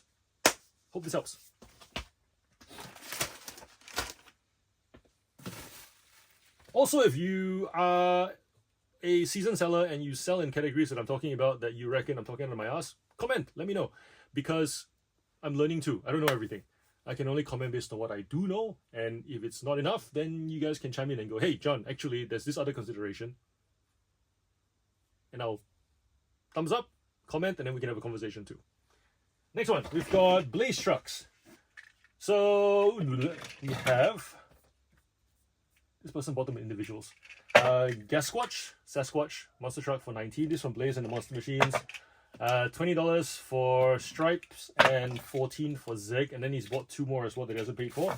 So these ones we're just gonna pop it aside until they pay, and then we'll pack it up. But they've already paid for 3. We're just waiting for them to pay for 2 more with 0 shipping. So these will go into a medium kettle when it's all set and done. I'll pop you. I don't know if there's a good spot. I'm gonna put it here for now. Here. Okay, so that's trains and a lot of cheddar. Let's go into clothing for a bit of a break, and then we'll go back to more toys.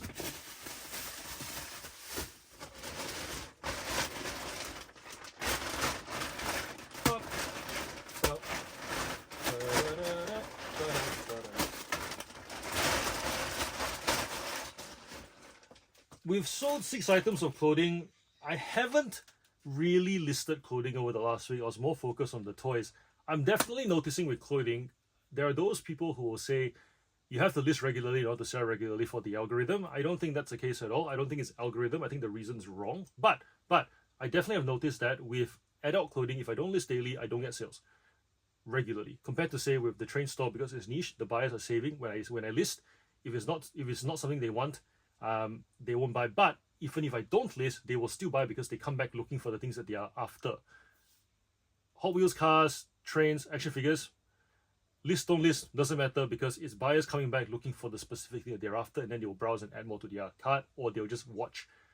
And I know that because I'm getting the send offers. Sending offers just means buyers come to your store. I'll start again. If you're a beginner and you're on your app and you suddenly see a thing that says send offer to buyer, what it means is that a buyer has, or a viewer or a user of the app has gone onto your listing and they've exited, they've come back, they've exited and done nothing. So there is an interest. Or they've gone into your listing, they've watched it, and that's it. Or they've added to their cart and they haven't checked out. If there are any of those 4 categories, chances are they're interested. In which case, then you owe it to yourself to send it off for them when you see it. Don't bank it up to like the end of the day. I'm seeing 10, 20 cent offers every couple of hours in those toy stores, which means that there's traffic there, there's interest there, but not quite ready to buy it, and that's okay. I also don't exactly price to sell at a bargain basement level either. With baby clothes, on the other hand, whether we list or not, we still sell because it's a curated selection, and it's once again that send offer experience. Every single day there are offers to send, and regular buyers come back because they know that when they buy it, what they buy they're going to get. I've also learned that in the baby clothing category, if you go to like Facebook groups to buy cheaper, there are quite a few incidences of scammers where mums will list items and then not sell it.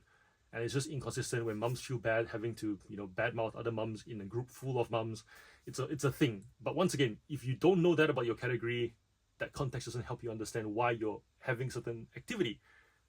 You'll notice I did not mention algorithm because I don't think the algorithm has anything to do with it. With clothing, on the other hand, once again, I'm a general seller. General clothing seller, I have no idea which items cater to my regular buyers yet. At the moment, in my clothing store, I have... I should have logged on to this before I started talking to you guys.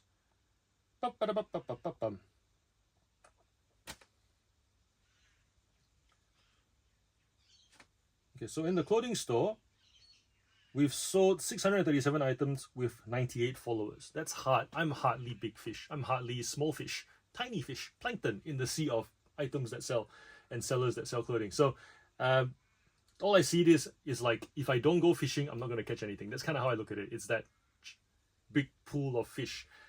As a seller, I don't expect to stand out because I'm not a big seller compared to other clothing sellers. So therefore, I have not built up a following. I don't have a niche store. It's not reasonable for me to expect there to be traffic in my store if I don't first choose to participate actively every single day. I think that's just more of a reflection of the scale, the relative scale of me to market compared to say niche store to niche market. Yeah? So yeah, I don't think it's an algorithm thing. So just to be able to sell 6 items from not having listed anything over the last week, that's been cool. And we've just got an offer for a pair of G-Star jeans. Is it a lowball or is it reasonable?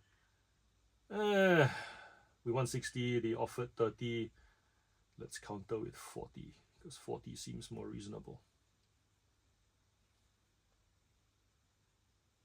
But yes, we have sold. So what we have is Alana Hill skirt. This one is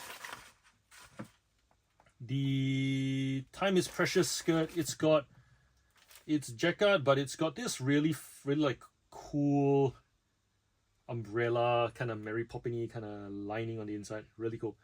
Sold this for asking price, $40 plus shipping.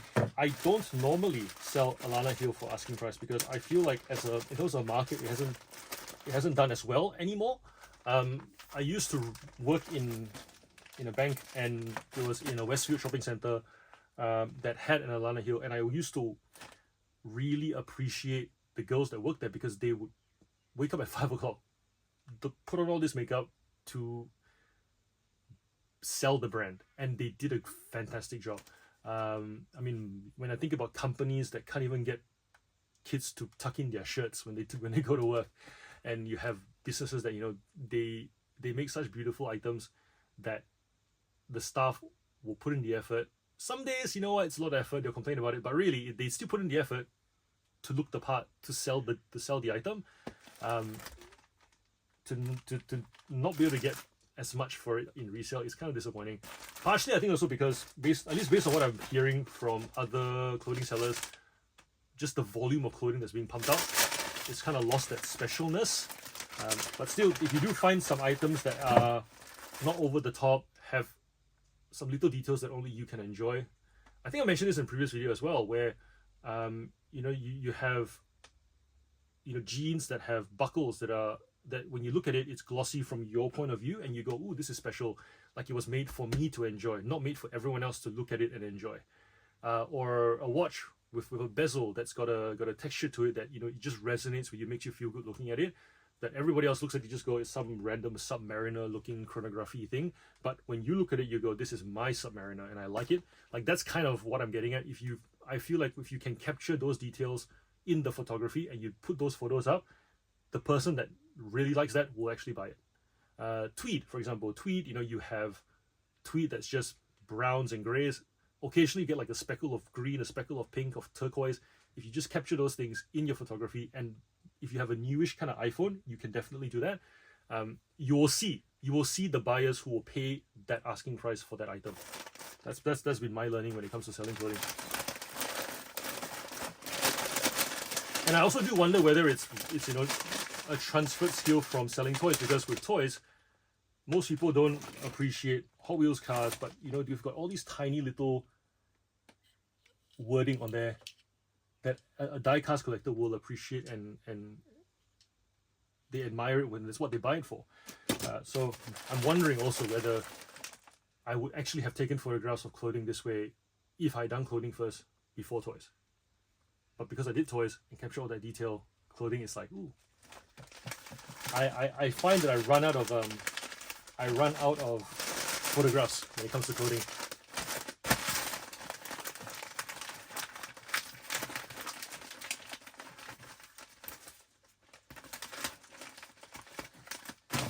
There was a brand I really liked. It's not a local brand, and it sells for good money, but the market for it is not exactly wide.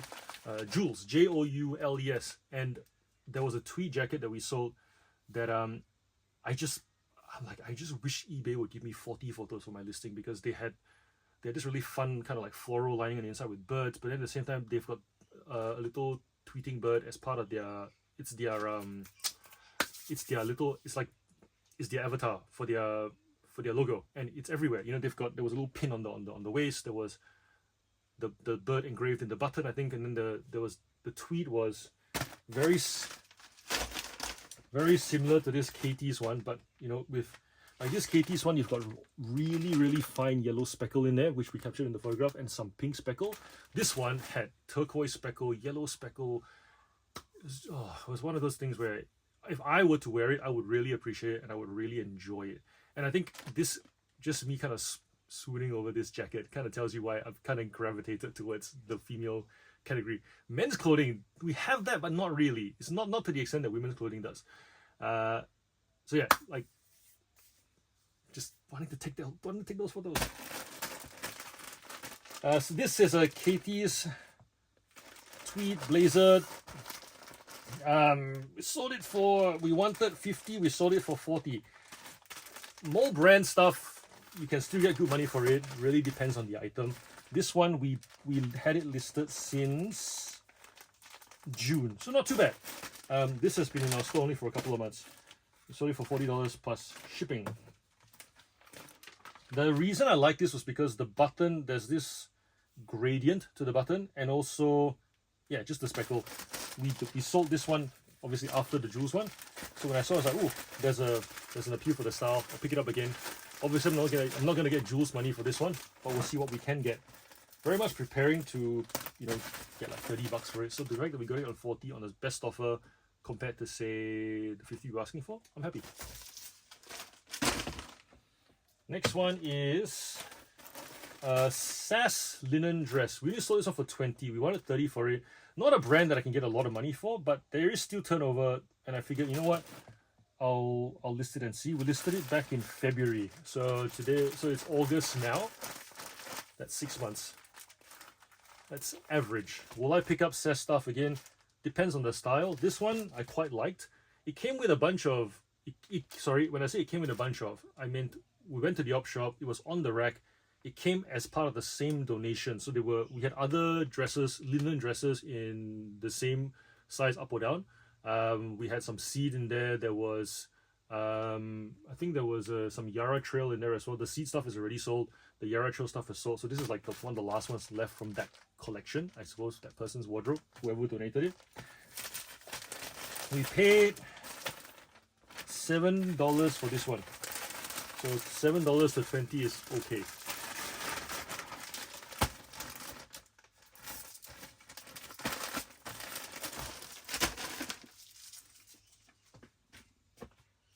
And oh, we sold this David Lawrence skirt. It's a cotton skirt, nothing much to say about it. Some stitching on the front to give it that kind of like V silhouette. But apart from that, nothing much to say about it. Sold it for $18. It's one of the older items we've got as well. It's on a flat because we used to take photographs on the ground flat lay with natural lighting because I have that 2 window setup in my living room. But it doesn't compare to the amount of detail we can get on photos that are hanging with studio lights. So definitely would recommend, if you're starting out selling clothing, just get to that studio setup and do it properly to begin with. Will it affect your sales? Maybe, maybe not. Will you still sell items if you put them on the floor? Clearly you will. I don't subscribe to the line of thinking that this item doesn't sell on eBay. Obviously there are exceptions, but eBay is the world's largest marketplace in the sense that you can sell individual items from here to anywhere in the world as long as you activate international shipping and you do your numbers to make it worth sending. Can you sell items for more shipping than the price of the item? Of course you can. We sell toy cars all the time. $2 plus $35 shipping to like a random part of the world. eBay's main calling card is that it makes what you have available. Because if it's not available there, but they want it and they can pay for it and they're willing to, eBay gives you the option to make that transaction happen. So I don't believe that there are items that don't sell on eBay, and there are people who will do math on YouTube channels that were like, oh, because the sell-through is so bad, and given how many items there are, you have to wait 700 years to sell the item. That's a mathematical exercise. The point being is, items do sell. Items can take a long time to sell, but they do sell. So I wouldn't be stressing out about, should I pick this up? What if it doesn't sell? What if it takes 300 years, 400 years, like that? No, just all items that you can find in your surrounding was once a mass-produced item. People actually got together around round tables or long-ass boardroom tables to discuss whether they should make machines and molds to make the thing and hire people, you know. So these items all have demand, and sure, you may not be able to put them in a retail store anymore because it's not trending in the primary market, which is retail. But in the secondary market, where it's been bought from primary and now it's being resold and redonated or whatever, if it's still tasteful, it will still sell. eBay is your best chance because it allows you to reach all those tiny pockets of people who may still demand that item. So yeah, I don't subscribe to this doesn't sell on eBay or this will take 700 years based on the math.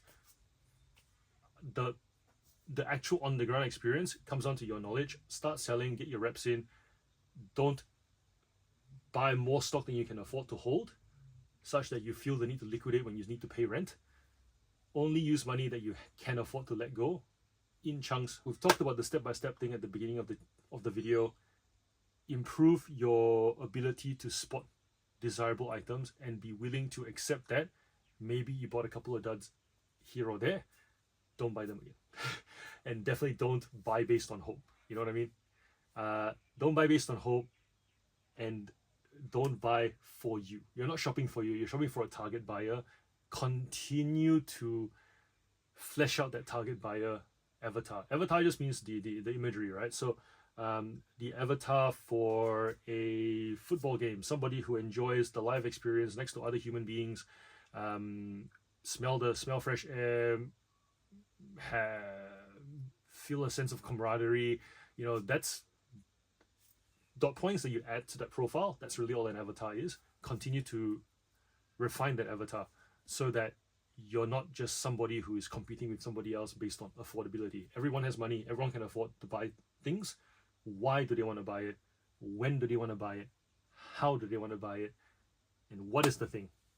That's what you're looking to. Those are the blanks you're looking to fill out. Once you can do that, you've got yourself a niche store, and away you go. Okay, Minions t-shirts. These ones these were from a time when I was looking for quality brand licensing, and so I paid $2 for these two each. I was hoping to sell them for about $20 because they were comps in that $20 range, but Minions are not trending anymore. I bought this when the movie just came out. I think number 4 just came out, so we've sold them for $10 each. Going to the same buyer, they messaged saying, can you do us a deal on them, because with combined shipping. We're like, yeah, of course, $10 each. They're like, done. So they feel like they're getting a deal. I'm moving these items along. They're also flat laid, which means that they were in the part of they were in tubs in our clothing storage at the moment. We're going from tubs to pick bins where it's sequential numbers. So what that means is if we're listing and if we're taking photos of the clothing, we're putting them in bags, putting a sticker on it, which is a number after the last one that's gone into the box. So therefore, if let's say the last item we picked, we sold, there was a number 300 on it, then in the sticker roll there's a 301 that goes on there in front. So that way, when we're picking items, we're not digging through tubs looking for, is this a Minion? Is this white shirt a Minion shirt? You know, it's just, that's the number, that's the item. It's easy to pick. It's easy to teach someone else to do it as well. It's dummy proof. So at the moment we are, rather than trying to transition everything from the tubs to the pick bin system, I'm just slowly selling it through. That way I can use my time to do other things. I'm very happy to sell items that are in the bins. The bin system might work for a little bit, but once the bins start getting big, once you start filling it with fabric, I don't care what fabric you fill it in with, if you are able to fill a whole 60-liter tub with fabric, it's going to be heavy, and if you're going to stack it up, you're gonna have to watch your back. For me, I don't have the best back. I've had back issues since I was in high school, just from crouching and doing exams and playing basketball and not really doing any kind of like warm up. Ooh, counter offer, 35. No, we won 40. I've definitely had to be mindful of my twisting. And so when years of massages, seeing physios, trying to do strengthening, I play basketball every weekend. That helps me to kind of stay fit, keep my muscles active. But it's not enough to strengthen my core and my hips, because if I'm playing a sport that I used to play all the time, I'm just going to play like I always have played, which means that I'm not trying to play differently in order to strengthen certain muscle groups. I started doing Taekwondo a year ago, and that's been really helpful. Because in this business, if we're not mobile and our bodies are breaking down, we can't last long. Things like, you know, am I turning to reach, or am I actually turning my body to reach and pull? Am I squatting? Just being able to rotate makes a big difference. Hip flexor mobility, strength in the glutes as well from when you're squatting and picking things up. And most importantly as well with your calves. A lot of times when we're walking and pivoting, we kind of like tiptoe to ballads, or like leaning back to carry boxes. Just be mindful of all those things, because those repeated motions will add that strain, and you don't want that. This business is physical. That's without doubt, it is physical. Also, if you're sitting on a listing, don't if you can choose between sitting on the couch and sitting on an actual office chair at the desk, choose the office chair. Pick a ergonomic office chair as well. Because if you've spent all day lifting and putting strain on your body, next thing you know, you're on the couch relaxing, you're slumping in, you're looking down on a laptop, more strain. It's not relaxing. It may feel relaxing, but it's not. You're overcompensating. You're relaxing your legs by sitting down, but then you're straining your whole neck and your spine, looking down on a laptop to try and take photos, to try and put listings up. Look after your body. All right, clothing's done. Let's go to more toys. Toy.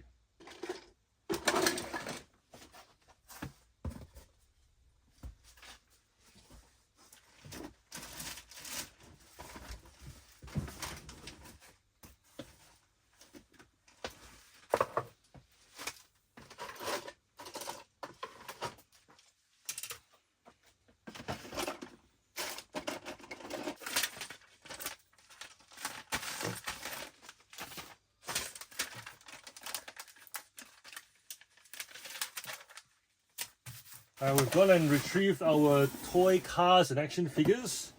This one is a Hot Wheels Ferrari 360 Spider. It's got a opening boot, I think. There we go. It's a 1/18 scale, quite rare. This one came out in 2002. Very detailed in the middle as well. You can see. This one, we sold it for $100 plus shipping. The item came from a consignment lot, so I'm doing this with journalists at the moment, where there is a collector that is moving into a retirement village and he wants to sell off his collection. So the split is 40. Normally I do 50-50, but then in this case I'm doing 40 because there's another person involved. And I don't normally source for this kind of stuff, which means that if I'm not looking for it, I'm not likely to come across it. And therefore, if someone brings it across my way, I'm going to reward and allow that extra to go to them, because it's not something that I would have come across normally in my searching anyways, being self-aware like that. So then this one, we sold for $100 plus shipping, and it's going to first-time buyer. First-time buyer also because I don't normally sell this scale of car. Ooh, does open, and there is a little briefcase in there as well. So yes, consignment one, 40-60 split, $100. Very pretty in as new condition.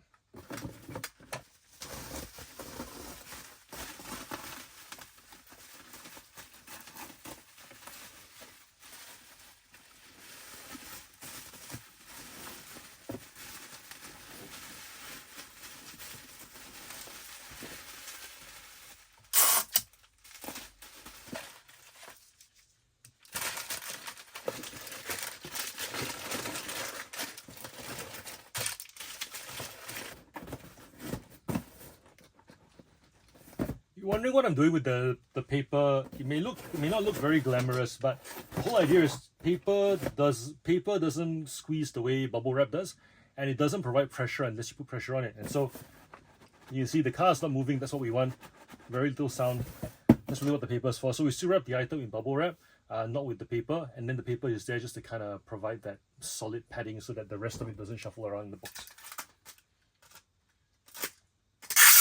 If you are currently not, if you don't have a dedicated packing station, but you also now recognize that there is a benefit to doing things a certain way so that you can continue to do it in the future, like packing a certain way, items come from here, go over there, stationery is over here, bubble wrap's in front of you, whatever works for you to allow you to get into flow. Try and involve your family in it, and try and not insist that you have to have the space, but instead try and negotiate a space that is reasonable. So I'll give you an example. For me, when I first started, I've grown up with my car in a garage, so has Jenny, my wife, and I was willing to give up my garage so that I could have one garage worth of space. And then I started kind of having a bit of flow there, and then eventually I was like, you know what, I'm happy to have stuff all around my study, until it became unsafe, because then the kids were coming in, my son only was coming in, my daughter wasn't born yet, and he, there was like wooden train stuff stacked up quite high around my study table, and he wanted to come and visit me while I was doing work. I was still a mortgage broker at the time. And so then I go, okay, I can't stack it up that high. I need to move it down to the garage more, use the crawl space that I now use for photographs. Negotiate space. Don't insist that you have to have the space. It's still an experiment, and the thing that isn't said is, until you're able to prove some sort of sales track record and that the activity from your business is worth supporting, you're going to get some pushback as to why is this stuff taking up space. Don't let that get to you. It's very hard to support a vision that only you can see in your head. And that's something that I talk about a lot on this channel. If you feel like you're not getting supported by your family because they don't get what you do, that's normal because they can't see it happen. All they see is mess. Once you start having some method to your madness and it starts to produce fruit, they will come along for the ride, and rest assured they will want to be part of it. Maybe from a place of I'm guilty that I didn't support you earlier, or maybe just because they want it to be part of their lives too. Families don't like seeing each other change, because what if they become people that we no longer know and not the people that we used to love? Lots of threads happening there whenever a significant change happens to any household. Allow them the time to get on board, and when they finally do, please don't hold a grudge against them and any resentment for them not supporting you in the first place. They couldn't see what was in your head. And start enjoying the journey from that point on is really what I'm getting at. In my journey, there was that messy period, and then eventually came COVID, where Jenny started buying baby clothing and she bought a little bit too much, and I said, hey, can we just turn it into a store? And we did. And that was how she started familiarizing with her incentive for doing it was because then if we could sell the stuff, she would then buy more, and she could enjoy that shopping that kind of kept her happy during the lockdown period. But that was her kind of way of familiarizing with the business and what we were doing. And eventually our house, what once was quite minimalist, I look at some of the old photos, and our house is a big house. We've got a big house. Our land is like more than 800 square meters. We've got a 4-bedroom house, but yet it looks quite cluttered now because there's just inventory everywhere at the moment. And we've still managed to make functional spaces out. We've got open living areas still for the kids to play. We've got an open and two play spaces. I had a play date. I organized a play date where I had 6 kids come over, and they had space to run around and have a Nerf battle despite the inventory in the house. We adjust and we get the support of our significant others over time. Don't rush it. Don't insist that it has to happen, otherwise they don't love you. That's not nice. The fact is, it's still all in your head. Eventually it will start to take shape when you consistently build it step by step, and don't overstep by buying more inventory than you can cope, or spending money that you both don't have. And ultimately, if you don't have people in your circle who understand what you do, in my case, I had people saying, why are you selling junk? How is this better than being in finance? And my mom had to kind of go to her friends that were asking. I guess he's okay because he's still feeding his family. The kids go to private school, the wife's on maternity leave, but they haven't asked us for money yet. So things like that, where people will kind of make sense of it. But if you don't have anybody in your space who gets it or will take your side, join a community. There are many reselling communities out there, whether it be Facebook or Discord or Zoom calls. Some are paid, some are free. Find the one that essentially fits you. There are some that are much more outcome driven. There are some that are more based on sourcing and drops, and they call it cook groups. And then there are some where we just want to hang and be positive with one another. If you're the type that wants a place to complain and vent, you'll find groups like that where you will be more than welcome to complain and vent. Find a group that suits you, because ultimately they know the journey and they relate to it. We have one community of our own. It's called The Meaningful Hustle, because for me, and what this channel stands for, it's about finding the meaning, that harmony within your home whilst you're building your reselling business or any other side hustle that you may have. And ultimately, what you'll find when you come and join our group is that we try not to complain about things, especially things that are not within our control.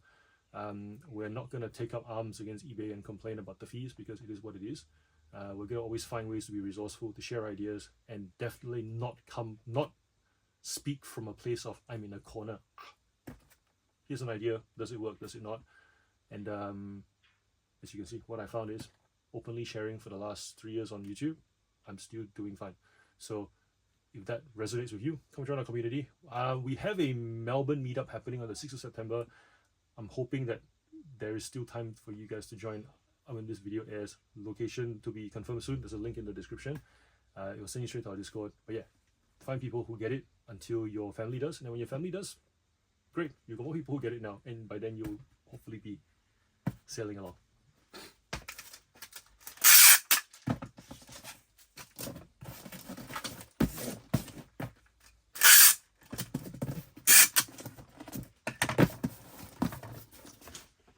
Next thing we sold are these Gallardos LP564.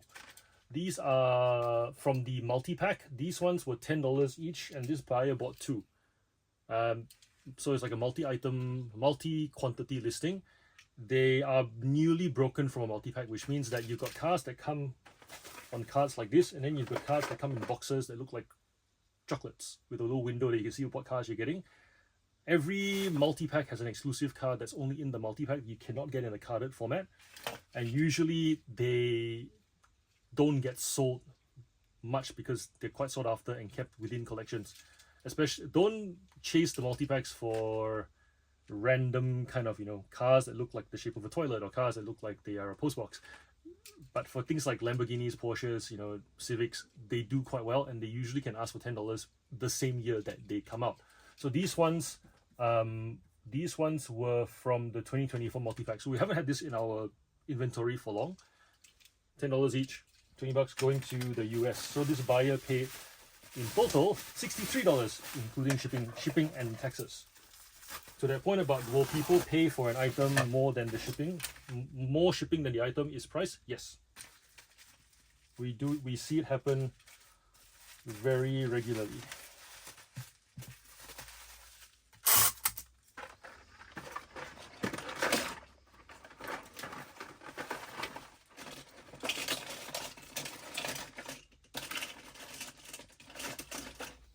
This Testarossa is a color changer. It's from 1988. I think it's sold to a regular buyer in Indonesia.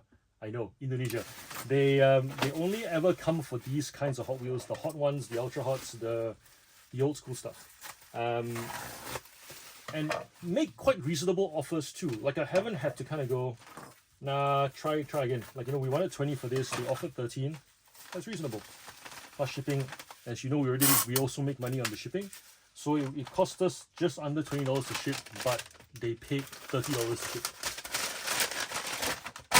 This one is interesting. We sold these convoy trucks. They are Scania trucks with AFL print on them. This is from the Fremantle Dockers, the North Melbourne Kangaroos. Very good condition. They sold for $21 each to a buyer in the USA. So as to why they're buying it, I have no idea.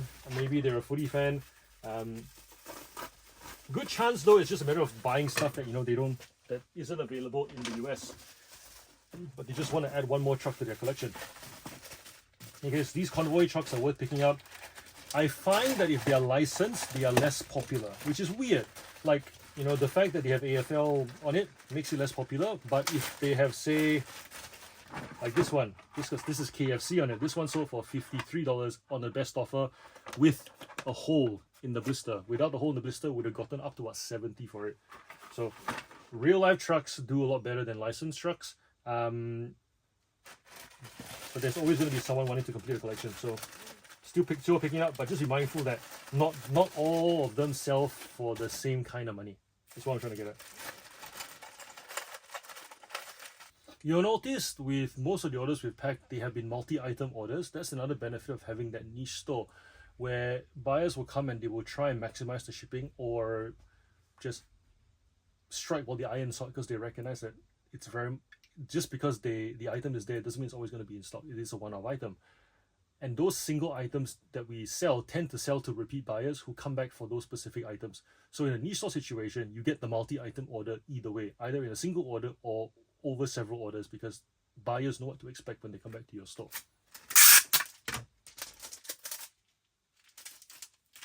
This is a Matchbox G-Wagon, sold for $10 plus shipping to the US. G-Wagon. Cars that we wish we had but will probably never ever drive. I like the G-Wagon. I like most boxy cars actually. I used to drive a Ruckus, or if you're in the US, a Scion XB. Land it to the ground, change the wheels. Still my favorite car till today.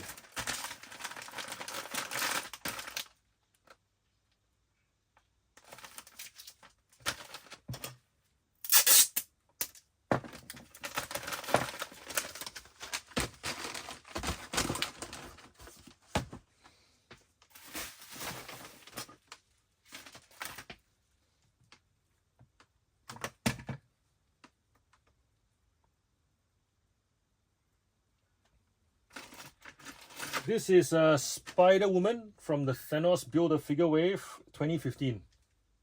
Very, very cool. If you ever take photos of action figures, take them in poses so that, you know, the buyers know the kind of how stiff the joints are.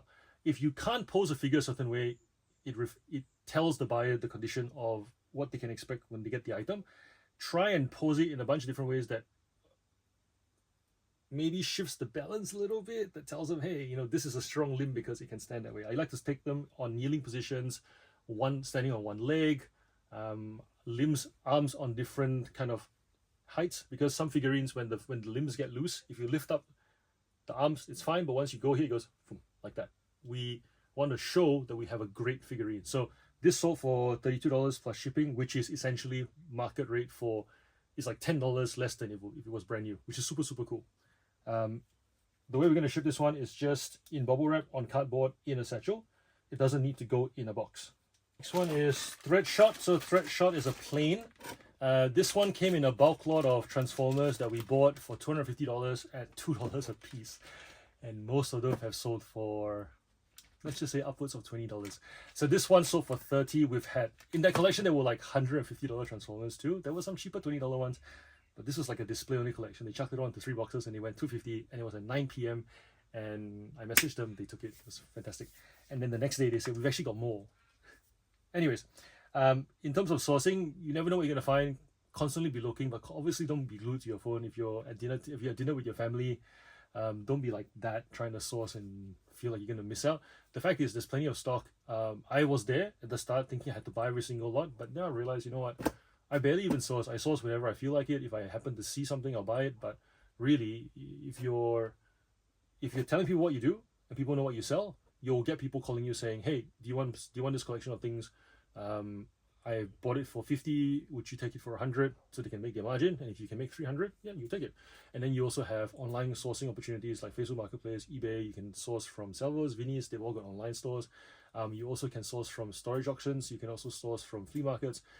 If you just set aside time to source, you will find stock. That's essentially what I'm trying to get at, because not everybody is looking all the time.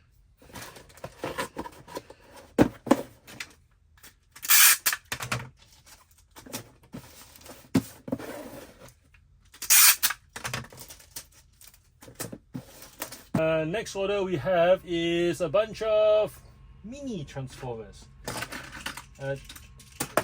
I highly recommend you pick these up when you see them because they go for good money.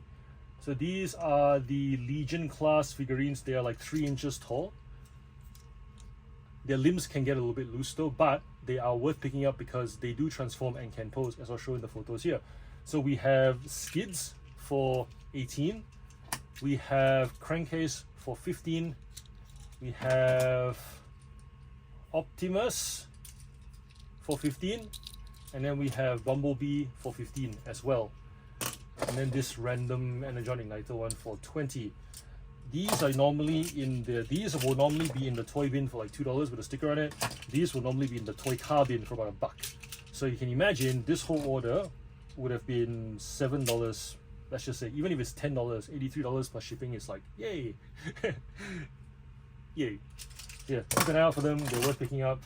And they sell for good money. I usually find if I only have 1 or 2 in stock, they don't move. The moment I have enough to fill a cart, you get, the multi-item orders come through. This is a Audi R8 in the box from 2020. This one we sold for $8 plus shipping. Not much to say about these ones. They just come in boxes. If you happen to see a collection of them, usually I'll figure for $1 each. So if somebody has collected a lot of these box ones, doesn't matter the vehicle. Could be a fancy vehicle, could be a sports car, could be a tow truck, could be a garbage truck. I'll pick it up if it's $1 each, because it's still cheaper than retail. Retail for these are like $2 to $3. And with each year that passes, they generally sell for $1 more than the year before. So then it's like, if I pick them up, I list them all. They only take 2 photos because there's nothing much to photograph with these. They're all in the box, they're sealed. I can do multi-quantity as well. And then usually I'll get buyers buying multiples at the same time. I've got a buyer with a few awaiting payments, so you'll probably see that in the next video. of what it kind of looks like to just buy a bunch of boxes together. That makes it worth my while.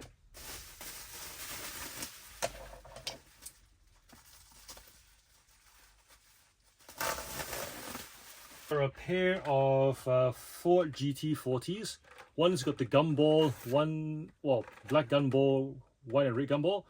We listed them together. I'm not usually somebody who lists things together in the package, and they don't really look the same. There's the same kind of layout to the car. You know, they've got the line going down the side with the number 4. But I would never display these two together because the colors just don't look like they go together.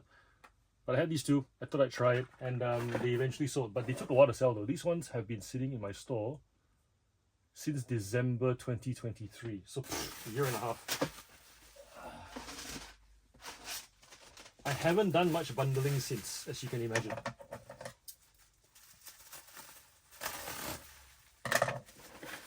To that point about you try and you see, if it doesn't work, you don't do it again. This is an example of that, and I do it too.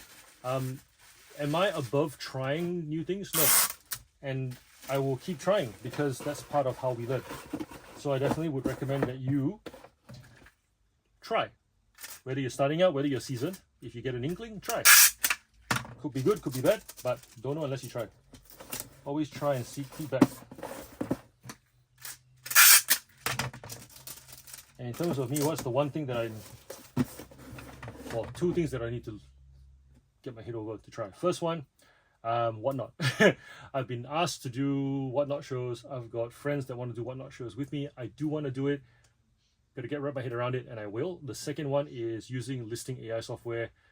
Got to wrap my head around it. I know that it will be beneficial. It's just a matter of whether I can work with it in a smooth sort of way. So those are the two things that are in my try and see and get that feedback basket.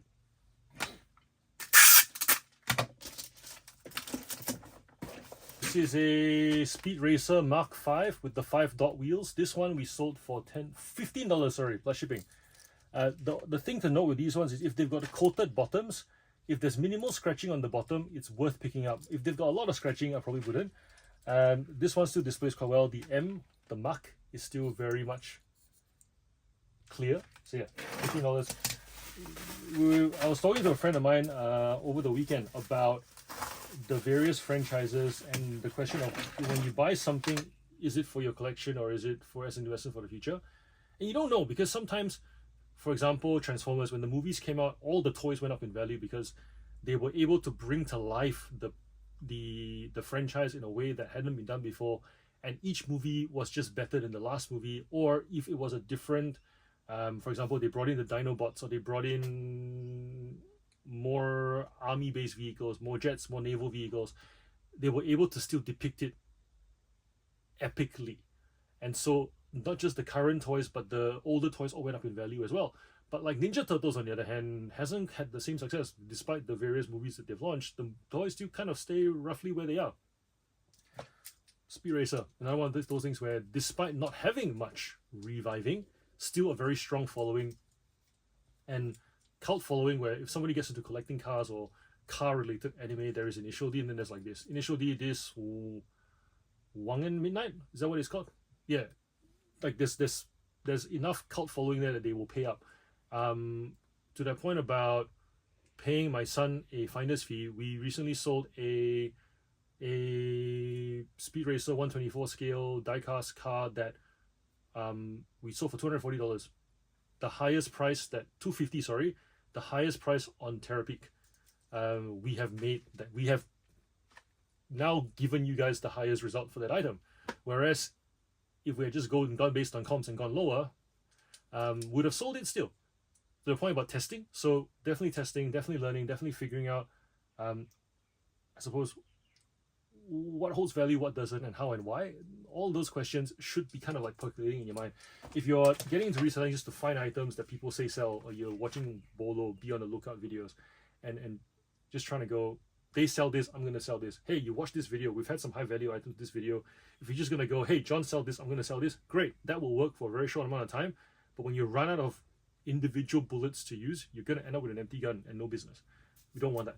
We want to actually have an understanding of the thing that we're selling, hopefully to turn it into an actual business where we can confidently and independently replenish our stock. That's what we all want. So, well, let me not speak for you. That's what I want. That's what I hope you want. But if that's not what you want, that's also okay. Different ways to go about making money. Definitely need to know how the sausage is made if I want to convince my wife to let me continue doing it. That one is important.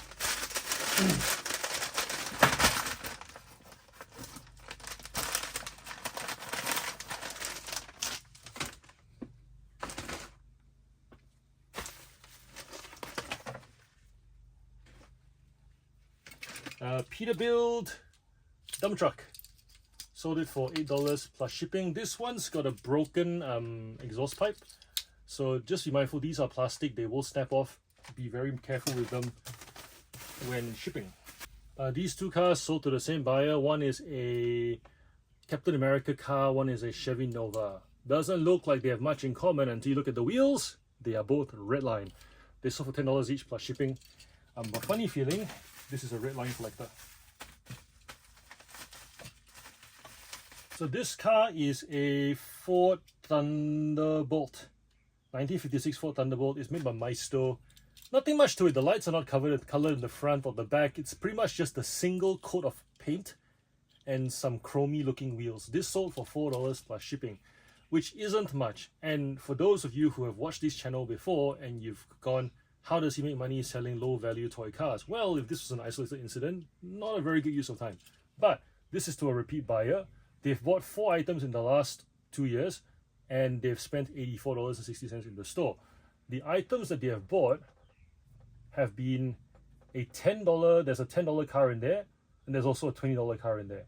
And so when thinking about whether an item is worth your time or not, it really comes down to what you set yourself up for. If I'm setting myself up to only sell cheap cars, then yes, totally not worth my time. I would agree with your assessment based on what you're seeing. But if I'm setting myself up to sell a wide range of cars to buyers who buy cars repeatedly, substitute car with something else, pancake machines, cooking utensils, stationery, kawaii stationery. You know, there will be those times where it will be a one-off item in the kawaii stationery category. Somebody buys a Kuromi pencil, or they maybe buy a whole bunch of Hello Kitty stuff in one go, plus some other stuff, and then they move on into different groups of kawaii stationery within my kawaii stationery store. For those who don't know, kawaii just means cute, like Japanesey stationery. The point being is, if you set yourself up to have that repeat buyer, whether it be in multi-item orders or in repeat buyer retention, you'll be fine. And this one-off sale thing isn't gonna bother you. In fact, this would have been worthwhile, but now we've added more cost to this because we're making a video whilst talking, so therefore packing is slower. Still worth it. See what I mean? Alright. Norev. You guys know I love Norev. Norev is in my opinion, the best maker of French die-cast vehicles. Peugeot 206? Yep, 206cc. Look at it. We've got the painted tail lights, we've got the plasticky translucent headlights, we've got the detailed molding, even the lines where the bags are meant to go onto. This is Norev. This is what it looks like there. If you see them, pick it up. Worth picking up. Usually they go for between that $10 to $20 for 1/64 scale, which is that Hot Wheels size scale. This one we sold it for $10 plus shipping. Last but not least, we have this buyer who only buys bone shakers. So this is the Baja bone shaker, the one that goes on rallies and stuff. Exactly the same car, different conditions of axles. These are a little bit warped, these are not. He customizes them and sells them on to other collectors who like the bone shaker casting. This is a $25 monster truck. They sell for usually $5 at Kmart. He's bought this car twice as well. Total order $31 plus shipping.